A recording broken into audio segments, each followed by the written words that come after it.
عقائد کی تعلیم، ایمانیات کا مذاکرہ، اللہ کے معرفت، نبی کی عظمت اور ان کے حقوق کا تذکرہ کہ نبی کے ہم پہ کیا کیا حقوق ہیں، یہ گھر میں کرو اور اس کے لیے مکاتب بھی قائم کرو تاکہ علماء حفاظ مکاتب قائم کریں، تاکہ گھر والے نہیں کر رہے ہوں تو کم سے کم ہم نائب نبی ہونے کی حیثیت سے اس کا کچھ حصہ تو ادا کر دیں، اپنا حق تو ادا کر دیں۔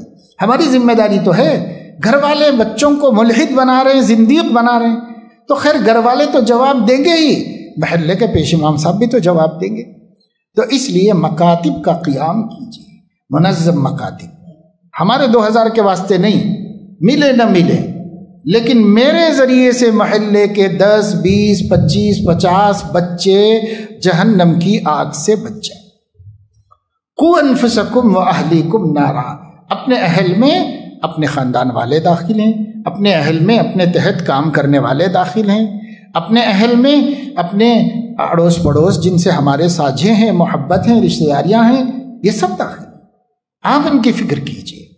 اس لیے یہ بات کی بار بار توجہ دلائی جا رہی ہے، بالخصوص آنے والے دنوں کے لیے ابھی سے مسلمانوں کو بہت سخت تیاری کرنے کی ضرورت ہے، اس لیے کہ آنے والے دنوں میں کسی ایک اسٹیٹ میں نہیں بلکہ پورے ہندوستان میں ایک نیا نظام تعلیم آ رہا ہے، پورے ہندوستان میں آ رہا ہے۔ آنے کی پوری تیاریاں ہیں، ہو چکی ہیں، اور وہ سب کچھ پاس ہے، منظور ہے، قانون بن چکا ہے، نفاذ کی تیاریاں ہو رہی ہیں، سلیبس پرنٹ ہو رہا ہے، سب ہو رہا ہے۔ اسے ہو سکتا ہے کہ اس سال کو تو ایسے ہی ضائع کر دیا ہے، اور وہ چاہ بھی یہی رہے ہوں گے کہ یہ سال اسی طریقے سے نکل جائے، اور نیا تعلیمی سال نئے انتظامات کے ساتھ اور نئے نصاب کے ساتھ اور نئے نظام، مجوزہ نظام کے ساتھ وہ شروع کیا جا سکے۔ تو اس کی تیاریاں مکمل ہیں۔ غالب گمان یہ ہے کہ اس آنے والے تعلیمی سال سے اس نظام کو نافذ کر دیا جائے گا، یا ہو سکتا ہے آگے پیچھے ہو جائے تو 1 سال اور لگے گا، بس اس کے بعد وہ نظام نافذ ہو جائے گا۔ اس نظام میں کوئی، کہتے ہیں ماہرین کہ تعلیمی خرابی نہیں ہے، نصاب اچھا ہے، نظام اچھا ہے، ترتیب اچھی ہے، اور بچوں کے پڑھنے میں جو سہولتیں دی گئی ہیں وہ سہولتیں بچوں کو زیادہ سے زیادہ تعلیم یافتہ بنانے میں مددگار ہے، معاون ہیں۔ بہت خوبیاں لوگوں نے اس میں دیکھی ہیں، اور بہت خوبیوں کا لوگ ذکر کرتے ہیں، جو ماہرین ہیں، دنیا بھر کے نظاموں کے ماہرین ہیں، وہ بھی اس کی تعریف کرتے ہیں۔ تو یہ کوئی گیا گزرا نہیں ہے، اس نصاب سے وہ خطرہ نہیں ہے۔ اس نصاب میں جو روح شامل کی گئی ہے وہ روح توحید کے خلاف ہے، اور کسی مذہب والے کو کوئی خطرہ نہیں ہے، سب کے لیے وہ بہترین اچھی چیز آ رہی ہے۔ صرف مسلمان کے لیے یہ خطرہ ہے کہ ان کے بچوں کے اندر سے توحید کی اسپرٹ ختم ہو جائے گی۔ اس کا خطرہ صرف مسلمان کو ہے، اور کسی کو نہیں۔ توحید، اس لیے کہ پورا کا پورا نظام وہ بنایا گیا ہے شرک کی بنیادوں پر، اور اس کا نام ہندوازم یا ہندو کلچر نہیں رکھا گیا ہے، کیونکہ پتہ ہے کہ اس سے کوئی قبول نہیں کرے گا، اس لیے اس کا نام رکھا گیا ہے بھارتیہ کلچر۔ یہ بھارت کا کلچر ہے، آپ بھارتی اپنے کو کہتے ہو تو ماننا پڑے گا، آپ کو اس ملک کے کلچر میں ڈھلنا پڑے گا، آپ کے بچوں کو ڈھلانا پڑے گا اس میں۔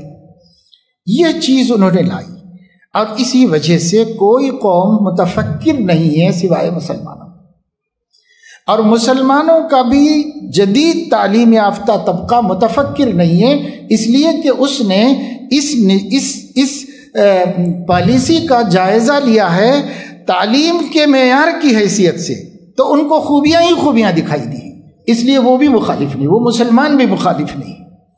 اب صرف وہی مخالف ہیں جن تعلیم یافتہ لوگوں کو مذہب کی بھی اہمیت کا پتہ ہے، عقیدے کی اہمیت کا پتہ ہے۔ ہمارے ایسے اسکالرز اور جدید تعلیم یافتہ لوگ، ان لوگوں کو فکر ہو گئی ہے، اور انہی کے سمجھانے سے ہم علماء نے سمجھا ہے کہ اس میں یہ خطرہ ہے، اور یہ خطرہ بہت بڑا خطرہ ہے، معمولی خطرہ نہیں۔ اب آپ دیکھ رہے ہیں یہ حکومت جو بل پاس کرتی ہے قدم پیچھے اب تک تو نہیں ہٹائی ہے۔ یہ ایجوکیشن پالیسی میں بھی وہ نہیں ہٹائے گی، یہ بہت سوچ سمجھ کر منصوبہ بند طریقے پر وہ آئے ہیں سامنے، یہ قدم پیچھے نہیں ہٹائیں گے۔ گھٹنے ٹکوا رہے ہیں کسانوں کے، اور اب ان میں پھوٹ ڈالی جا رہی ہے۔ اب ان میں سے کچھ لوگ حکومت کی طرف ہونا شروع ہو چکے ہیں، وہ خود ہی ٹوٹ جائے گی تحریک، وہ خود ہی ختم ہو جائے گی۔ جس قوت سے وہ اٹھے تھے، طوفان بن کے اٹھے تھے، آندھی بن کے اٹھے تھے، اس طوفان آندھی کو وہیں ختم کرنے کا سامان انہوں نے کر لیا ہے۔ وہ پہلے سے ریڈی ہیں ہر چیز کے واسطے، وہ ہماری طرح غافل نہیں بیٹھے ہوئے ہیں، وہ پہلے سے تیار بیٹھے ہوئے ہیں، تیاری کر کے بیٹھے ہوئے ہیں۔ تو اس وجہ سے اب ہمارا یہ کہنا کہ ہم مسلمان نہیں مانیں گے، ہم مسلمان یہ تعلیمی پالیسی نہیں قبول کریں گے، تو وہ بولیں گے کہ دوسرے معنوں میں تم یہ کہنا چاہ رہے ہو کہ ہم بھارتی نہیں، ہم پاکستانی ہیں، یہ کہنا چاہ رہے ہو۔ تو یہ تہمت ہم پر لگا دی جائے گی اور ہمارے لیے راستہ اور مشکل کر دیا جائے گا۔ اس لیے اب مسلم بچے وہی پڑھیں گے، اور وہی پرائیویٹ اسکولوں میں پڑھانا ہوگا اور وہی سرکاری اسکولوں میں پڑھانا ہوگا۔ آپ کے لیے بچنے کا کوئی راستہ نہیں رہے گا۔ کیا کیا جائے؟ کیا ایمان کا سودا کر لیں گے؟ کیا توحید سے ہاتھ دھو لیں گے؟ کیا 25 کروڑ مسلمانوں کی کم از کم 15 کروڑ بچوں کو جہنم کی طرف جانے کے لیے دے دیں گے؟ کیا کریں گے؟ نہیں مانیں گے، ممکن نہیں ہے۔ تبدیلی چاہیں گے، ممکن نہیں ہے۔ تو ہوگا کیا؟ اس کے لیے واحد راستہ اگر اب باقی رہ گیا ہے توحید، رسالت، عقیدہ، ایمان کی سلامتی کا، تو صرف ایک ہے اور وہ ہے مکاتب کا سسٹم، اور کوئی راستہ نہیں۔ مکتب مضبوط کیجئے، مکتب چل۔ اب صورتحال یہ ہے کہ مدرسہ کھولنا ضروری نہیں ہے، مکتب کھولنا ضروری ہے۔ مدرسے کی تعلیم فرض کفایہ ہے اور مکتب کی تعلیم فرض عین ہے۔ فرض عین کی طرف توجہ دیجیے۔ ہنگامی اوقات میں سب کو بسا اوقات اپنا کام چھوڑ کے بھی دوسرا کام کرنا پڑتا ہے۔ کتنے ناظم خالی بیٹھے ہوئے ہیں، کیوں نہیں مکاتب قائم ہوتے؟ اور کتنے لوگ علماء بیکار ہیں، کیوں نہیں مکتب قائم ہوتے؟ 8 مہینے ہم کو ملے، 8 مہینوں میں ہم قوم کے بچوں کو کہاں سے کہاں پہنچا دے سکتے تھے اگر ہم مکتب کی محنت کر لیے ہوتے اس کے اوپر۔ تو نہیں، ہم نے نہیں کیا۔ یاد رکھیے میرے دوستو، آپ سے اور آپ کے حوالے سے، آپ کے علاقے کے تمام علماء سے، حفاظ سے، مؤذنین سے، ائمہ سے درد مندانہ اپیل ہے کہ آپ یہ بات ہر ایک تک پہنچا دیجئے کہ اگر یہ مکتب کا سلسلہ بہتر، منظم، مخلصانہ اور نبی کی محبت کو اپنے دل میں لے کر نبی کی امت کی محبت کو بچانے کے لیے آپ نہیں کریں گے تو اللہ کے نبی کو منہ نہیں دکھا سکیں گے قیامت میں۔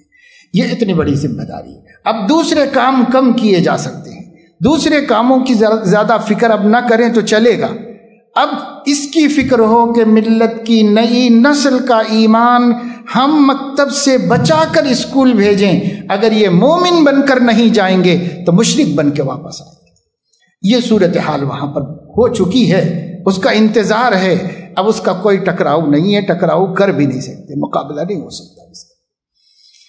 اس لیے جو اپنے ہاتھ میں ہے کرنے کا ارادہ کر لیجئے، چاہے وہ عالم بھی نہ ہو، چاہے وہ حافظ بھی نہ ہو، مگر آپ کی گلی میں مکتب چلتا ہے یا نہیں چلتا ہے؟